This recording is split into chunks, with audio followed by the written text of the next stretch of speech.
Y hoy vamos a entrevistar a Héctor Gil García, que es terapeuta transpersonal, es especialista en psicosomática integrativa, descodificación, naturópata y además es escritor de varios libros como son El viaje del héroe, Desarrollo transpersonal a través del mito, también de Te perdono, me perdono y Buda, Jesús, Platón, para salir de la ilusión. Buenas tardes, ¿qué tal, Héctor? Muy buenas tardes, Elena. Un placer estar aquí contigo y con tu gente, que ya he escuchado varias entrevistas tuyas y me gustan mucho. Así que un Bueno, placer y a tu servicio. muy bien. Pues tengo aquí tu libro, El viaje del héroe, que estoy enamorada de él, porque ya sé que resulta un poco así, pero es la verdad. Es que me he quedado encantada, porque, bueno, es verdad que trabaja a través del monomito, que el término acuñado por el antropólogo y mitólogo, ¿no? Joseph Campbell, que ya lo tratamos en otro podcast con Begoña y que define un modelo básico de relatos épicos en todo el mundo en 12 etapas, ¿no? Y que es una forma de explicar el paso de cada ser humano por esta vida en una especie de metáfora práctica, una guía para la vida. Entonces, yo en tu libro he visto, claro, la clara orientación hacia la terapia transpersonal y bueno, pues sí que me gustaría que nos hablaras de la terapia transpersonal vista a través de este camino que todos tenemos que pasar. Bien, pues la terapia transpersonal, como tú sabes, es una parte práctica, aplicativa de la psicología transpersonal. Y Ujú. quizá valdría la pena detenerse un par de frases en Sí, lo que es la psicología transpersonal para quienes no nos conozcan. La claro. psicología transpersonal es la cuarta ola de la psicología.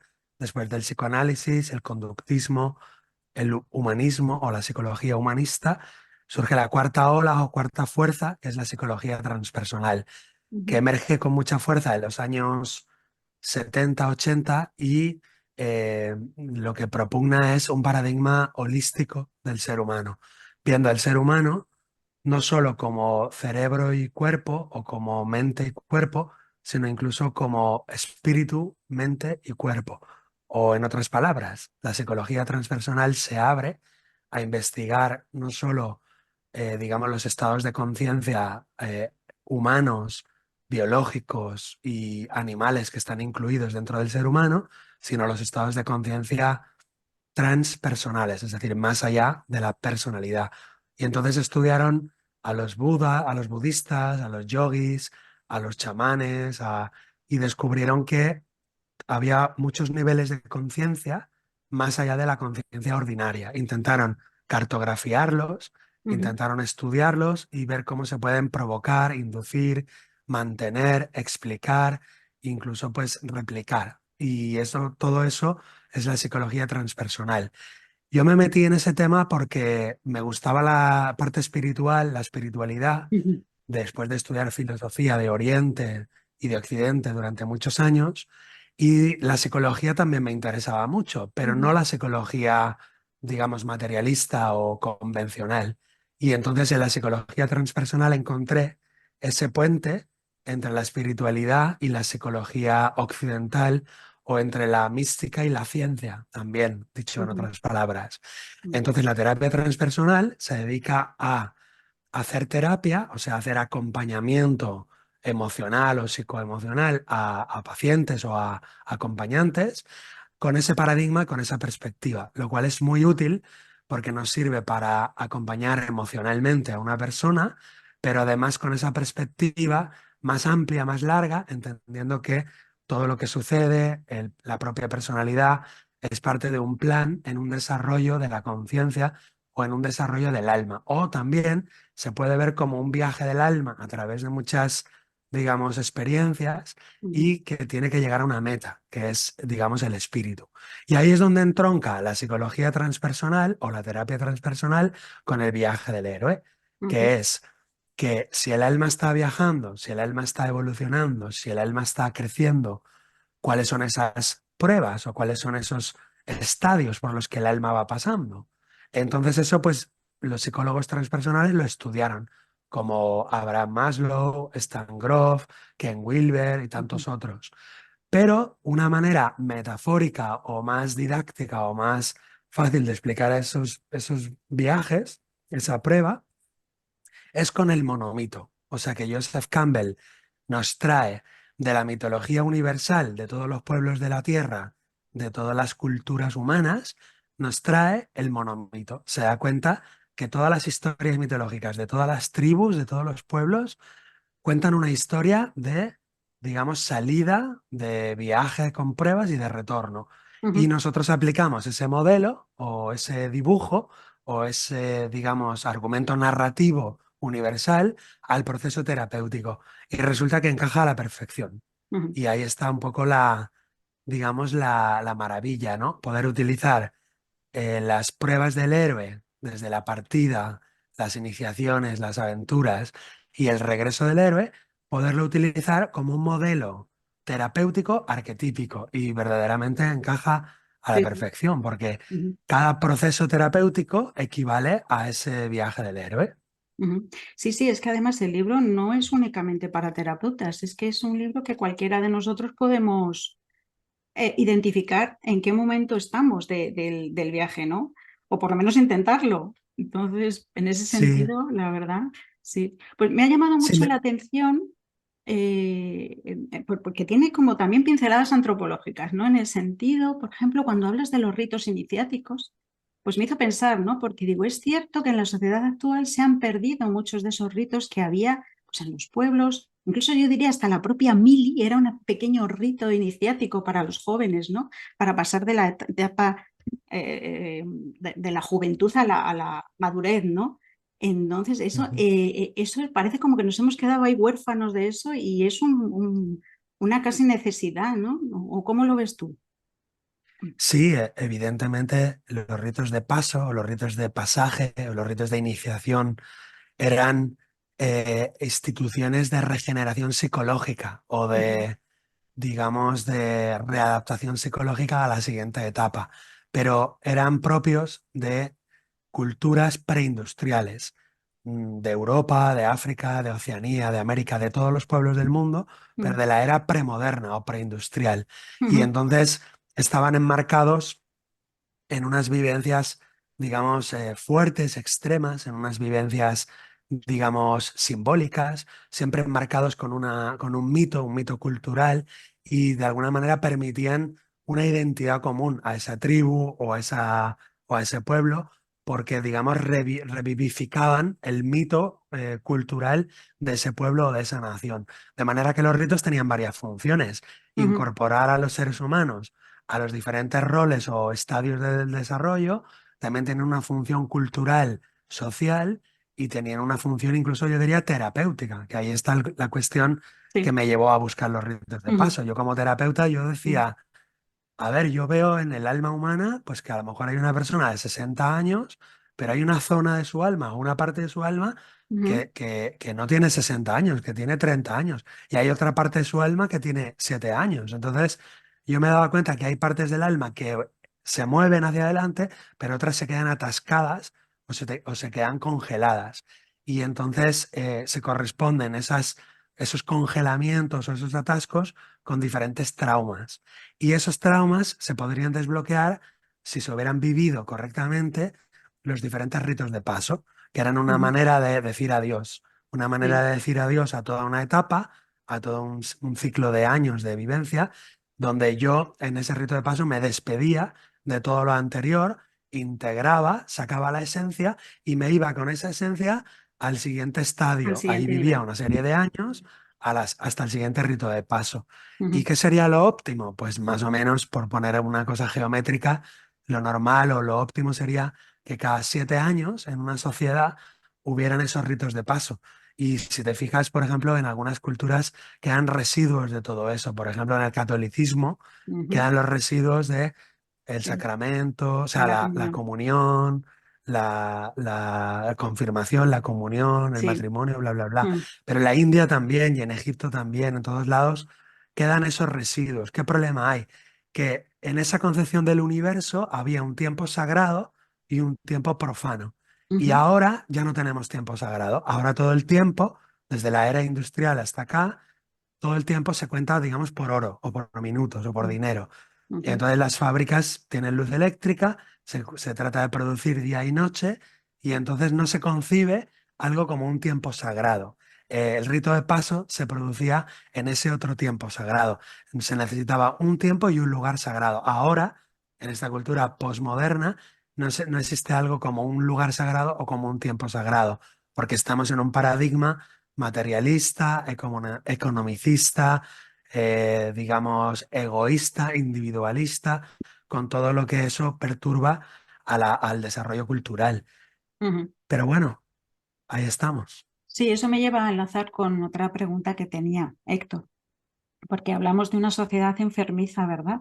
Y esta es la sociedad enfermiza que hay, en muchos sentidos, nos enferma a nosotros mismos. Tú la denominas anomia.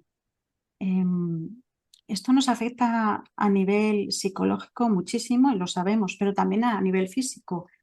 Quiero decir, tú en todas tus terapias siempre hablas, obviamente, de cómo lo físico y lo psicológico están perfectamente intrincados, ¿no? Y parece como que la medicina actual tiene cierta reticencia a admitir esto. Y entonces quería preguntarte por ello. Sí, ¿cómo lo ves? Sí, totalmente. Eh, Fíjate, lo de que la sociedad está enferma no es algo que lo diga yo, aunque para mí es evidente. Mm, Es algo que lo dicen los sociólogos, los educadores, los pedagogos ujú, y el propio Carl Gustav Jung, que es uno de mis, digamos, referentes. Jung mm, dice en su libro Civilización en Transición que nuestra sociedad está literalmente neurótica. Es decir, que está descentrada, no tiene un eje, o digamos que gira todo alrededor de ejes o centros que son falsos, como pueden ser el poder, la economía. O sea, no es un eje humano, no es un eje humanista. Por lo tanto, la sociedad está excéntrica, está descentrada, es neurótica. ujú, También Jung criticaba mucho el exceso de extroversión, es decir, se le da mucha importancia al mundo exterior y poca al mundo interior. mm, Entonces, eso produce una, digamos, un materialismo, una fijación en lo exterior, en el cuerpo, en la imagen que damos a los demás. Y también hablaba del peligro del puer eterno, es decir, el peligro de la inmadurez psicológica. Él decía que la mayor plaga del futuro de la humanidad a nivel psicológico o a nivel, digamos, de enfermedad, no serían las plagas físicas, sino la plaga psicológica de la inmadurez psíquica. Es decir, tenemos individuos, hombres y mujeres, adultos de edad o de, a nivel cronológico, pero no adultos a nivel psicológico. ¿Y esto con qué se entronca? Pues con una sociedad que promueve el adolescentrismo, la inmadurez, la irresponsabilidad, la búsqueda del placer por el placer, la irresponsabilidad.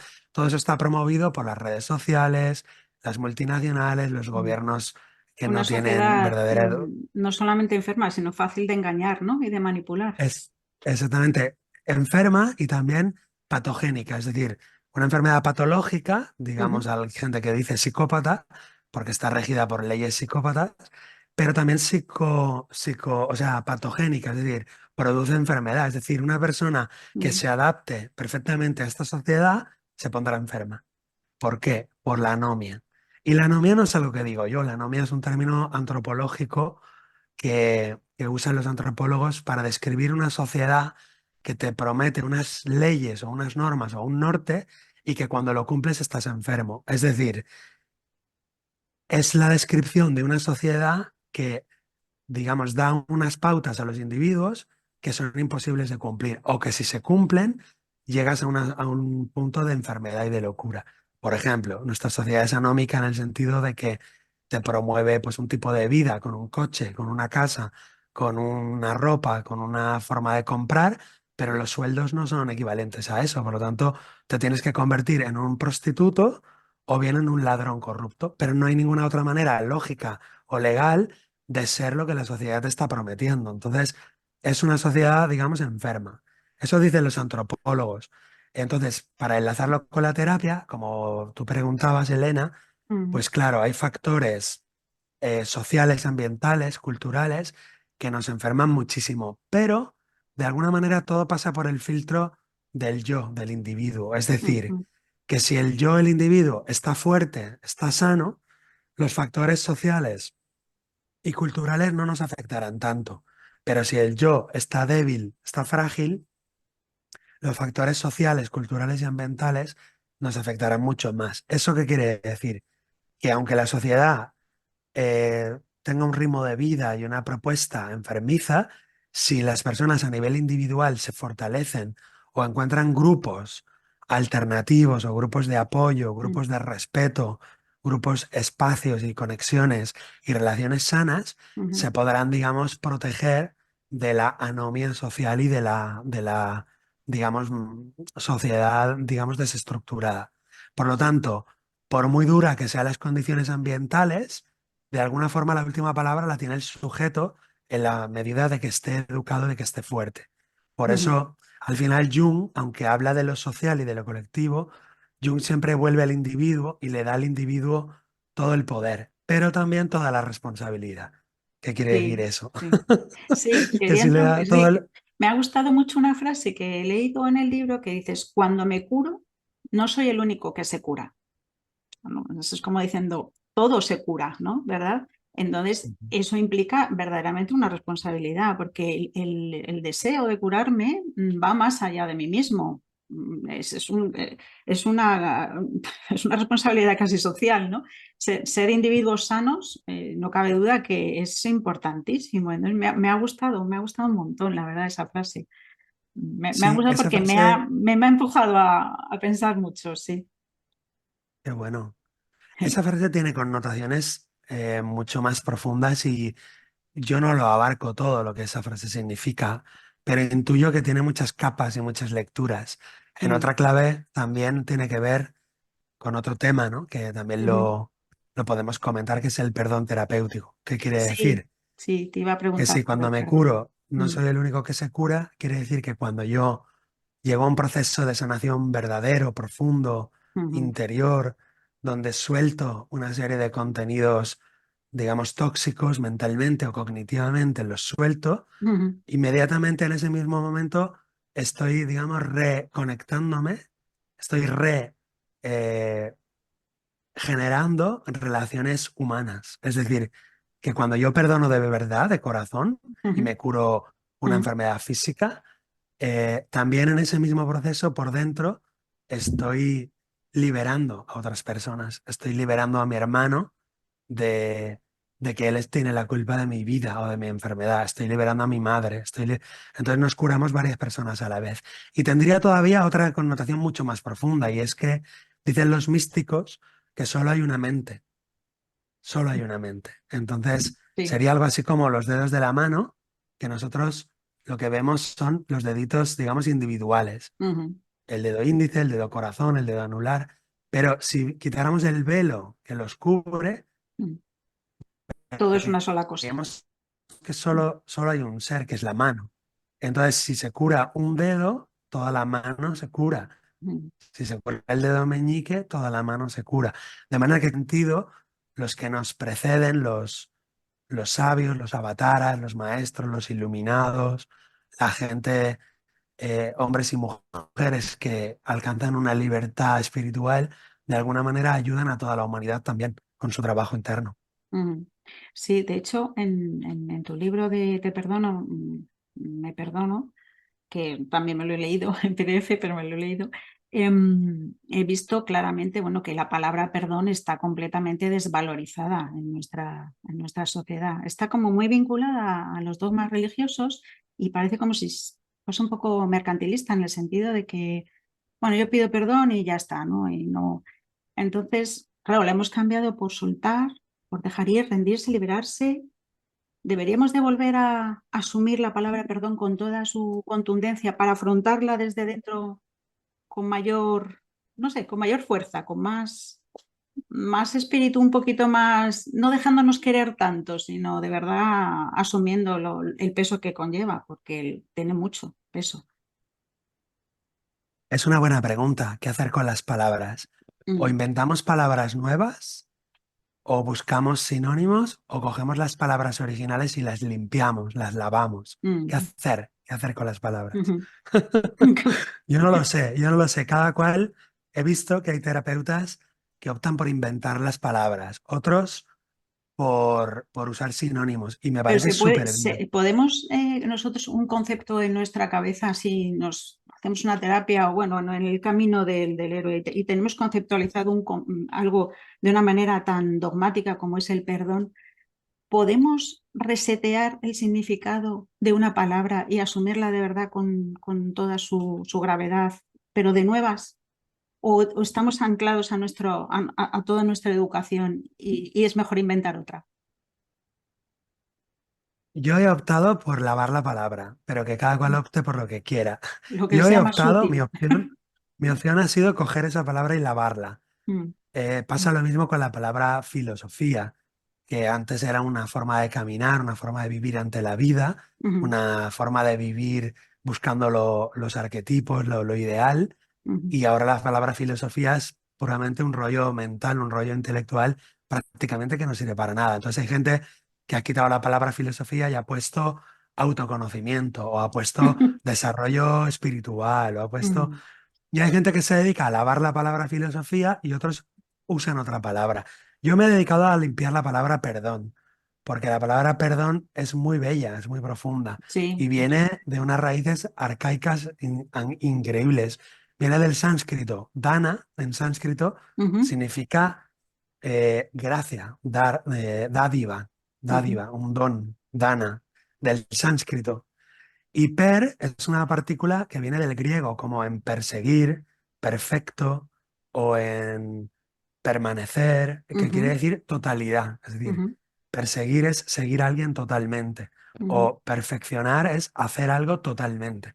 Entonces, donare, dana, dar totalmente, es dar a alguien totalmente la paz, sin guardarse un resquicio de tú tienes la culpa, tú me has hecho daño, tú me, tu dolor viene, o sea, mi dolor viene de ti, sino darle totalmente la paz de Dios, la gracia, exculparlo, digamos, Ujú. y a eso se le llama perdón verdadero, o sea, no culpar al que viene de afuera, sino tratarlo como un mensajero. Él te trae un navajazo o un tiro en el pecho, pero él no es el responsable, sino que él es el mensajero.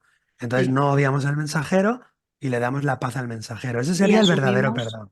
asumimos la Y el, lección de vida, ¿no? Que nos ha supuesto ese sí, dolor que se ha producido. Ajá. exacto.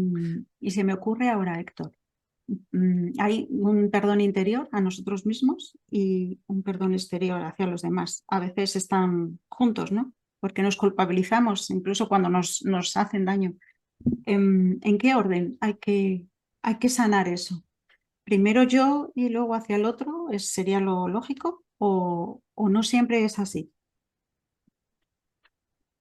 Yo creo que en el fondo, en el fondo, en el fondo, en el fondo, no hay diferencia Ujú, entre perdonar a un tipo que se llama Héctor o que se llama Elena, ujú, o perdonar a una persona que viene de fuera hacia Héctor o hacia Elena. En el ujú, fondo, en el fondo, en el fondo, en el fondo, no hay diferencia ninguna. ujú, Porque para la mente profunda no hay dos, no hay tres, solo hay uno. En el inconsciente, todas las figuras que aparecen son un solo yo. ujú, Por lo tanto, perdonando al otro, te estás perdonando a ti misma. ujú, Y perdonándote a ti misma, estás perdonando al otro. Con lo cual ujú, no hay ninguna diferencia. ujú, Pero en el tema práctico, a nivel técnico, en terapia, sí que a veces conviene empezar por el perdón hacia otro y otras veces conviene empezar por el perdón hacia Depende, uno claro. mismo. Ujú. Sí. Sí, Pero eso es hablas la del... cuestión técnica, la cuestión exterior. A Ujú. nivel interior, en lo profundo, profundo es exactamente lo mismo. Además, se rige una ley, que aquello que das es lo que te das. Es lo que vas a Aquello, recibir. Y aquello que deseas al otro es lo que tendrás tú también. eso Claro. es. Em, en el viaje del héroe, en qué fase se podría encontrar el perdón? ¿En la Eh, de regreso o en cuál de ellas? Yo diría que no, yo diría que en todas. Yo En diría que todas. es una herramienta Ujú. como la espada mágica o como la copa del Grial o como el mapa sagrado. Sí. El perdón es una herramienta para llevarla durante todo el camino. ¿Por qué? Ujú, Porque cuando sales del mundo ordinario y empiezas el camino ujú, hacia el mundo extraordinario, te encuentras al guardián del umbral. Y el ujú, guardián del umbral te impide, que entres en el mundo mágico. Pero es que también hay que perdonarlo al guardián del Sí, umbral. yo cuando lo Por... leí lo puse, pensé más en ese punto, que me resulta tremendamente difícil de superar, yo, para mí, el umbral, el paso del umbral. Me parece que de las partes más difíciles. Y también a su vez, aunque no creo que llegase nunca, cuando vuelves la reintegración al mundo real. Ajá. También me parece muy, muy difícil para quien lo haya llegado, ¿no? Pues ahora lees un montón, tienes, y ves gente verdaderamente con una carga espiritual o un contacto, una visión espiritual muy profunda y les ves y dices, madre mía, ¿cómo se sienten en una sociedad como esta, alguien así, después de haber hecho esa transformación tan fuerte y haber vuelto? ¿Cómo se reintegran de nuevo? ¿O no lo hacen? O a lo mejor es mejor así. Bueno, en las últimas etapas del héroe, que es el Sí. regreso del héroe, Mm, está dividido en seis partes. mm, Joseph Campbell recoge de los diferentes mitos las diferentes formas de entrada que tiene el héroe o la heroína para entrar en el mundo vulgar y cuenta mm, que es verdaderamente difícil, complicado y complejo. A veces el mundo exterior tiene que meterse en el mundo mágico y sacarlo de los pelos. Otras mm, veces tiene que salir corriendo, volando, huyendo el mm, héroe. mm, Otras veces el héroe llega y se decepciona y se va otra vez al mundo mágico.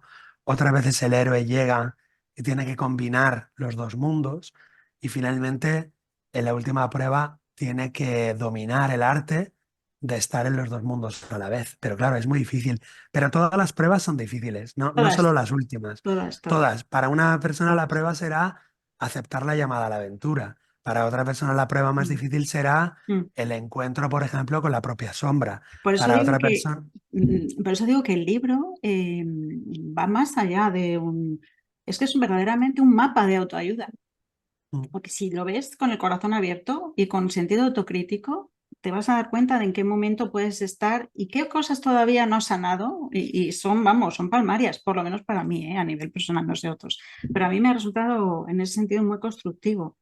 Sí, sí, entonces, además hay preguntas de autoindagación en eso el se iba a libro decir, que me ha para cada encantado, capítulo. sí, me ha encantado la manera en la que está hecho, porque tú estableces por las diferentes fases y pones tácticas, técnicas, preguntas profundas, que ole las preguntas, ¿eh?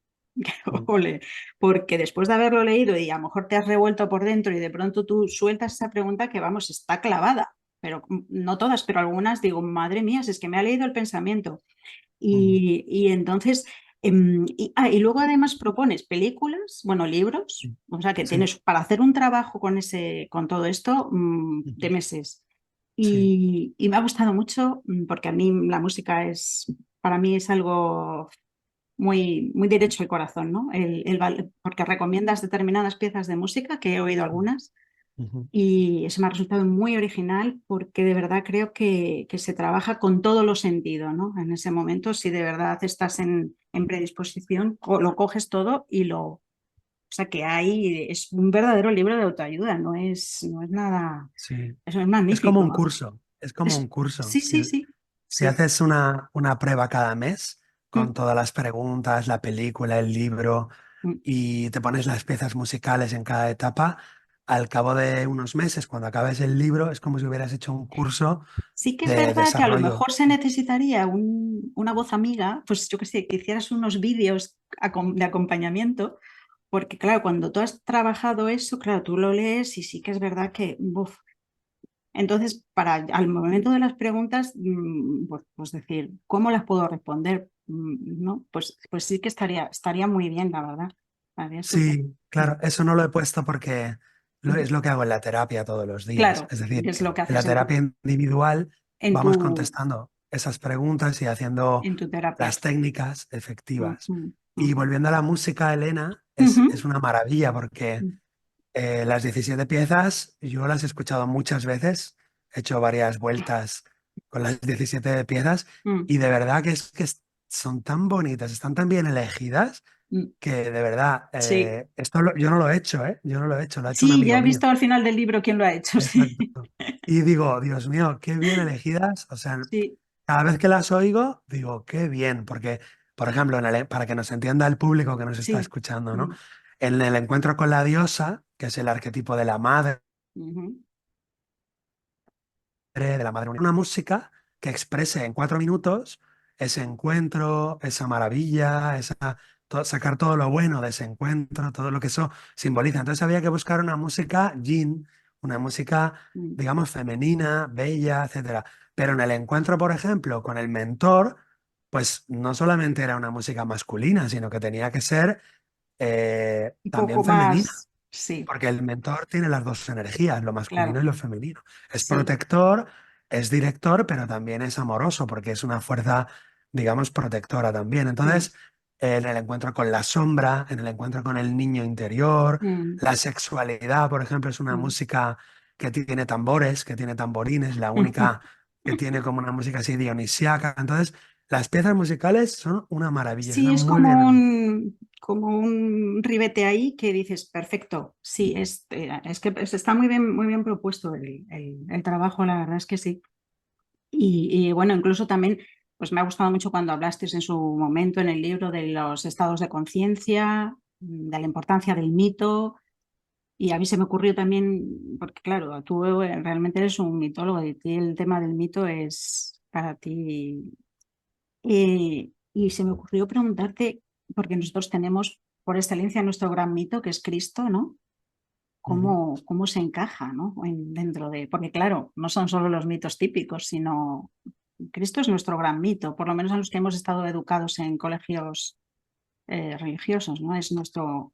¿Cómo se encaja? ¿Cómo podemos encajar la figura de Cristo en una transformación? ¿Cómo es el viaje del héroe? Porque es un ejemplo, a lo mejor, o no. Sí, sí, sí. Además, estoy pensando ahora mismo, Elena, Ujú, que estamos hablando del mito de Cristo, que si quieres ahora hablamos de él, pero perdóname que vaya un poco más atrás, ujú. porque curiosamente tú te llamas Elena y yo me llamo, Héctor, entonces Héctor, sí. hay un mito anterior al mito cristiano, que es el mito, uno de los mitos fundacionales de Occidente, que es la guerra de Troya La guerra de Troya, y sí. la guerra de Troya y la Odisea. Menos Entonces, mal en que no se ha Occidente. unido a la reunión París y ya. Vamos, Entonces, Elena, tú, París no sé no, si es lo sabes, Aquiles. Pero. no sé si lo sabes, Elena, pero eres mi cuñada, lo sabes, ¿no? Ah, sí, sí, sí, sí, sí, sí, claro, claro, Bueno, yo soy, mi sí, tú cuñada durante eres unos Héctor, días, claro, y luego está, sí, yo me casé con París, ¿no? claro. Y luego estaba Y París, Aquiles, que el pobrecillo, pues nada, pues mucho hijo de dioses, pero al final, mm, y Héctor es hermano de París. Entonces, sí, Héctor es el defensor de Troya. sí, Lena viene de Grecia, para los que mm, no lo sepan, y en Grecia están todos los héroes griegos, como Aquiles, Ulises, Agamenón, Menelao, etcétera. mm, Entonces, ¿por qué me voy un poco atrás? Porque de los mitos fundacionales de Occidente tenemos la Odisea, la guerra de Troya y el mito de Cristo. O sea que ujú, tenemos dos o tres grandes mitos muy, muy importantes, ¿no? ujú, El mito del regreso a casa, que es el de la mm, Odisea después de la guerra de Troya. Ese ujú, regreso a casa después de la guerra es el viaje del héroe, ujú, literalmente. O sea, total. Ulises está Mm, haciendo las pruebas. Y también el mito de Cristo también es el viaje del héroe, porque digamos que también pasa todas las pruebas. Ahora bien, para responder a la pregunta que me haces de, ¿Cómo digamos, la integrarlo? Sí. importancia, cómo integrarlo, por ejemplo, esto tiene muchos niveles, ¿no? Hay varias, por lo menos hay 7 claves, 7 dimensiones de un mito para aplicarlo en la vida cotidiana. Pero en un nivel, por ejemplo, que a lo mejor no es el más importante, pero el que se me ocurre ahora mismo, el mito de Cristo en Occidente es importantísimo y en resumen, para decirlo en una frase, es la idea de la muerte y la resurrección. Por lo tanto, todo lo que tenga que ver con morir y renacer es el mito de Cristo. Ujú, ¿Y cómo lo aplicamos en la terapia? Pues una manera de aplicarlo sería dejar que mueran algunas partes de nosotros y que renazcan otras partes de otro. nosotros. Y entonces, por ejemplo, en la terapia lo vemos todos los Mm, días, como mm, las personas sufrimos muchísimo porque me duele mucho lo que me ha hecho mi marido, o me duele mucho lo que me está haciendo mi madre, o me duele mucho. Bien, pues a quien le está doliendo no es a toda la personalidad, es a una parte de la personalidad, a Ajá, mi orgullo, a ajá, mi ego, a mi vanidad, a mi yo caprichoso, a mi yo matrimonio, a mi yo... mm, Entonces, esa parte que a la que le está doliendo se puede morir. Podemos ujú, dejarla morir, hacer un duelo y dejar que renazca purificada. Y ese es el ujú, mito de Cristo. Entonces, de alguna manera, todos estamos en el Calvario. De alguna manera, todos los humanos mm. estamos pasando por ese proceso de morir y renacer. Y esa es una clave, pero hay muchas otras claves, ¿no? Sí, Otra lo que sería clave es... la Divina Comedia también, ¿no? Ujú, Sería ujú, muy, muy gráfica, muy aplicable también, ¿no? Al viaje del sí, héroe y sí. muy, muy interesante, la Sí, verdad. la Divina Comedia es la cosmología cristiana, es decir, Mm, el mito de Cristo, pero mm, dándole un marco cosmológico, que es el infierno, el ujú, purgatorio y el paraíso. Y ujú, de alguna manera le damos un marco ahí delante, le da un marco cósmico al mito de Cristo y le da un eje, el axis mundi, el eje del mundo, ujú, para entender que las almas no solamente caminamos en lo horizontal, sino también caminamos en lo vertical.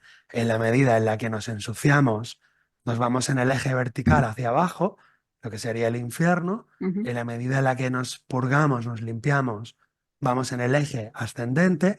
Y en la medida en la que la mente o el alma está limpia, sigue en el eje vertical hacia arriba hasta entrar en esas esferas o dimensiones celestiales o, digamos, paradisíacas, ¿no? Entonces, Dante, en ese sentido, lo que nos invita es a reflexionar sobre las consecuencias de nuestros actos.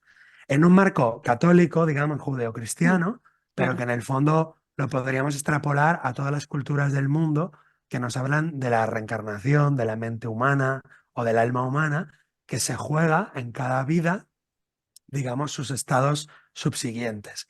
Da igual si crees en la reencarnación y hay muchas reencarnaciones, Ujú, ¿o no? como si solo crees en una, en el Mm, fondo la historia es la misma, que sí. tú tienes que elegir y en base a tus elecciones vas a construir tu destino futuro. Y ese eje es heroico porque te estás jugando tu propio destino y estás construyendo tu propio destino.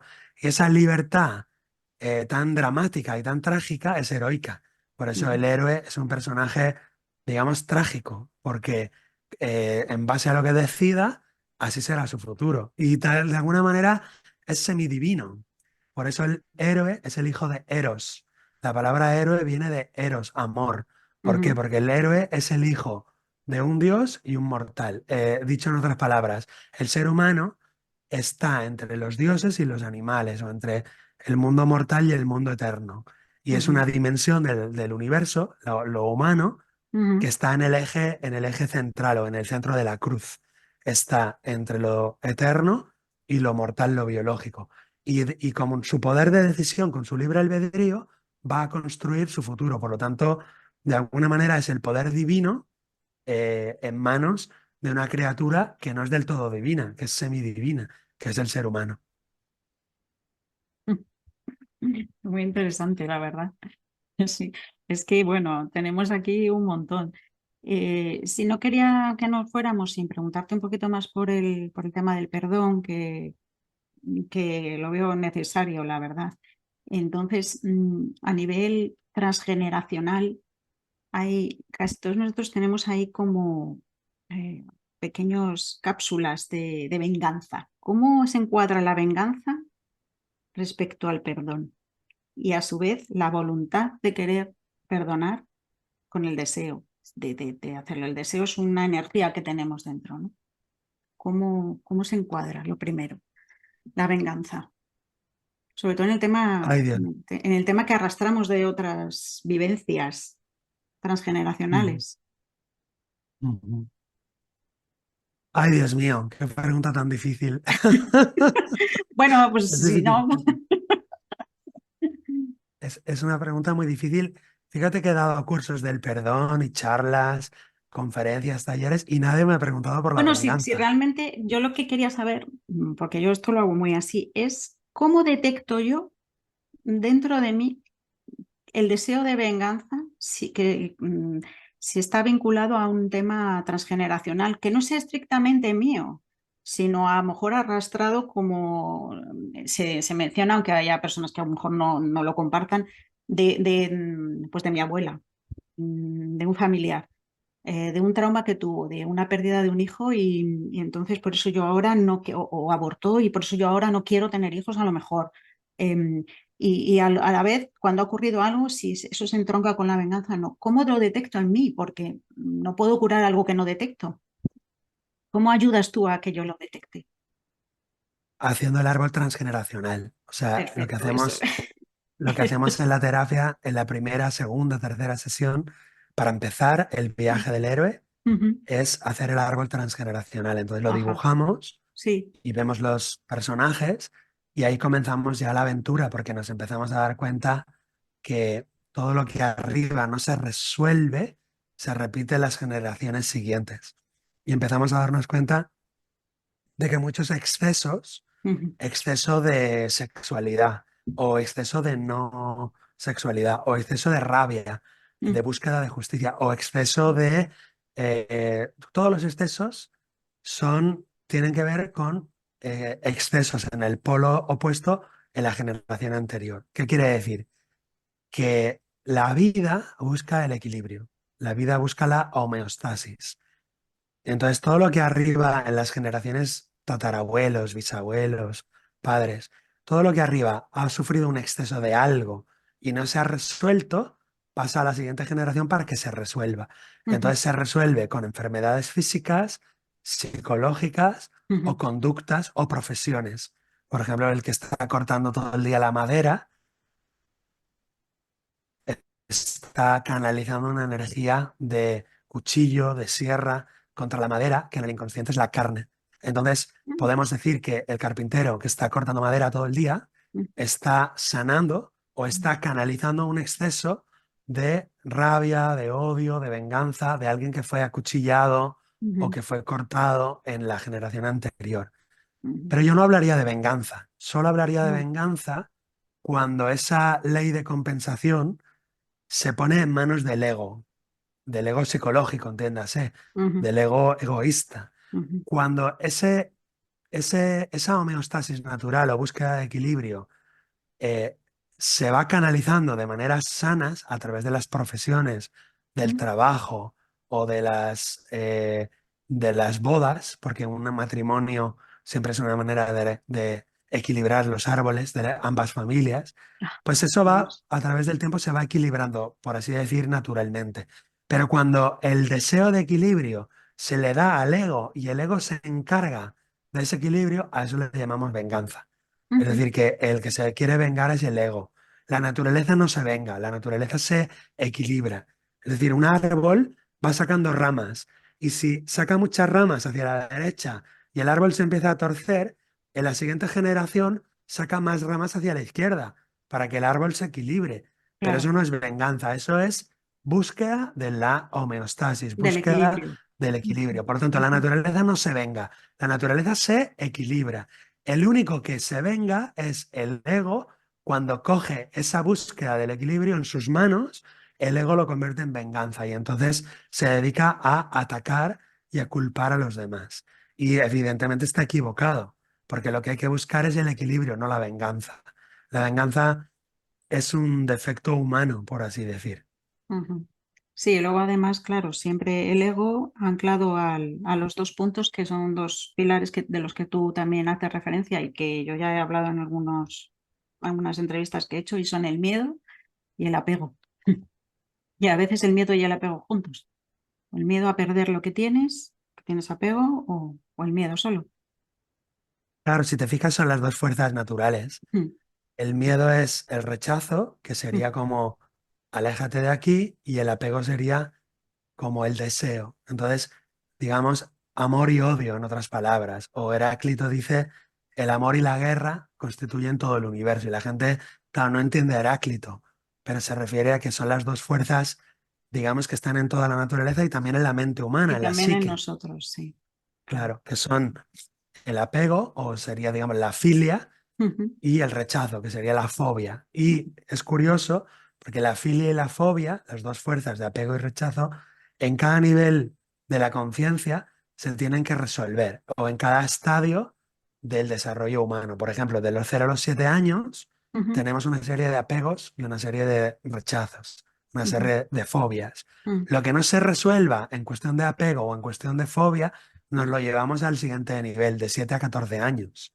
ujú, Lo que no se resuelva, nos lo llevamos al siguiente nivel, de 14 a 21 años. Por eso eran necesarios, volviendo al principio, los ritos de paso. ujú, Porque en el rito de paso, digamos, recibías un exceso tan fuerte de experiencia, podrías pasar, por ejemplo, un frío extremo, o una soledad extrema, o un dolor extremo, o, por ejemplo, los ritos de muchas tribus eran, pues, quedarse varios días solo en el bosque, o ponerte unos guantes con arañas, o sea, con hormigas que te dan picotazos, y entonces tú te creías que te ibas a morir, pero en realidad esos picotazos son una especie de antiséptico que no le hace daño al cuerpo, ¿no? Pero ujú, había que pasar por esa experiencia. Entonces, los ritos de paso eran tan extremos que servían también para quitarse como las filias, quitarse los apegos de ujú, golpe. ujú, Decir, bueno, de esto ya no quiero más, ujú, ya estoy harto.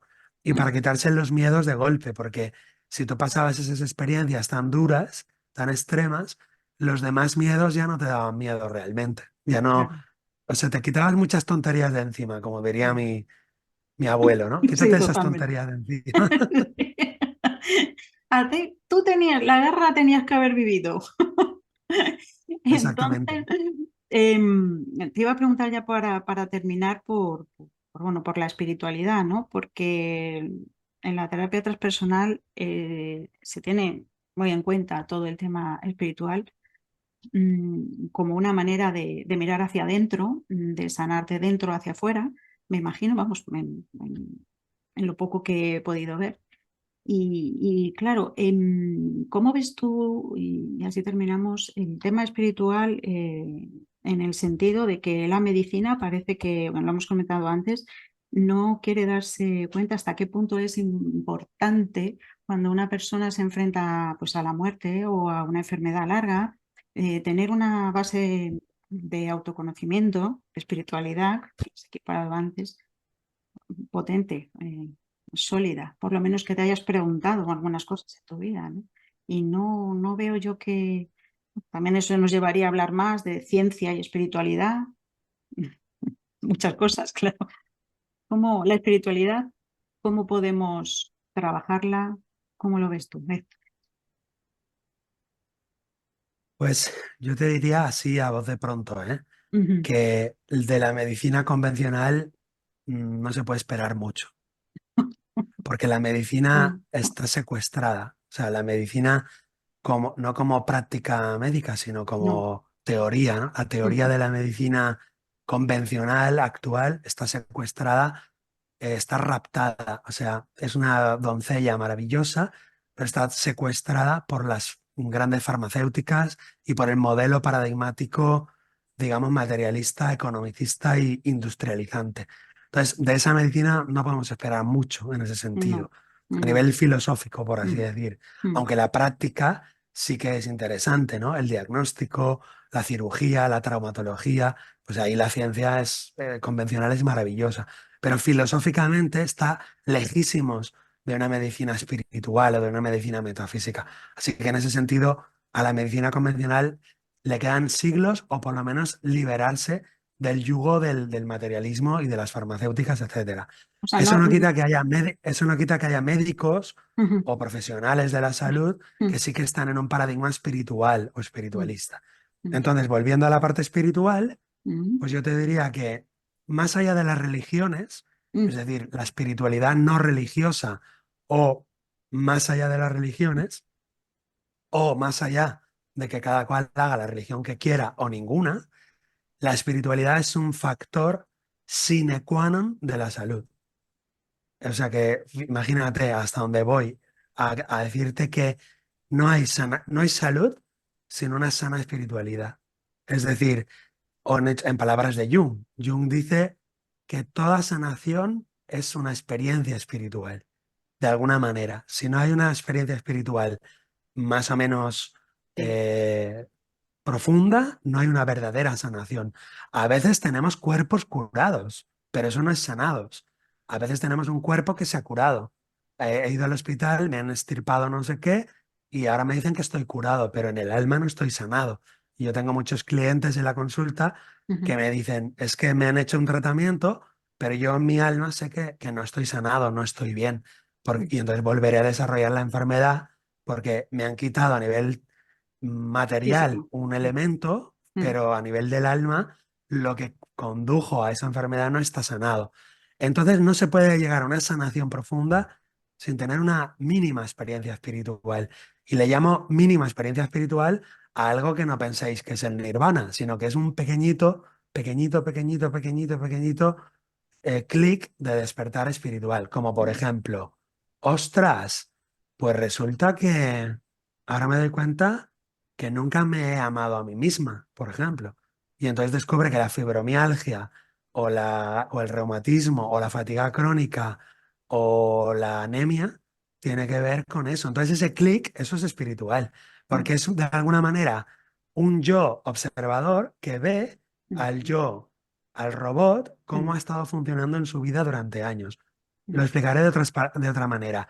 La persona se quita la caja de cartón o ve la realidad desde fuera de la caja de cartón y dice, ostras, pues ahora me doy cuenta que estos accidentes que tenía todo el rato, tenía un montón de accidentes, tienen que ver con mi concepción del mundo. Yo pensaba que el mundo era un accidente y por lo tanto mi vida estaba expresando creencias erróneas. Entonces es como un pequeño despertar espiritual donde uno ve a su propio ego el mm. guión que se ha construido, la película que nos hemos montado y O la que ver nos han eso, o la que nos han transmitido, ¿no? que nos hemos montado a través de otros, lógicamente, a También, través claro.